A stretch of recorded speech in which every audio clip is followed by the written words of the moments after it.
नमस्कार, मैं अज लेई आया अपनी एक नवी गज़ल जिहदा शीर्षक है बुढ़ापा। उम्मीद है तुसें गी पसंद आऊ। तलियो पेश है मेरी नवी गज़ल। जिंद कमजोर उचियां टकियां कियां चढ़ां, मंगी नहीं मिलदी मौत दसो के करां, मंगी नहीं मिलदी मौत दसो के करां।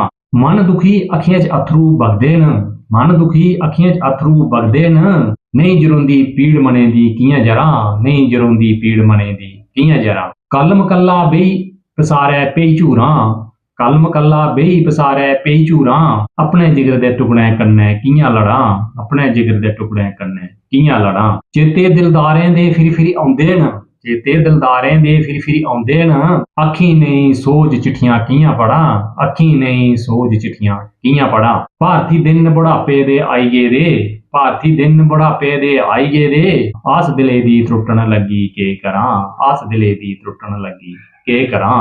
जिंद कमजोर उचियां टकियां कियां चढ़ां, जिंद कमजोर उचियां टकियां कियां चढ़ां, मंगी नहीं मिलदी मौत दसो के करां, मंगी नहीं मिलदी मौत दसो के करां। ते जेकर तुसें गी गज़ल शैल लग्गे लाइक शेयर ते कमेंट जरूर करियो। जय हिंद, जय डुग्गर, जय मां डोगरी।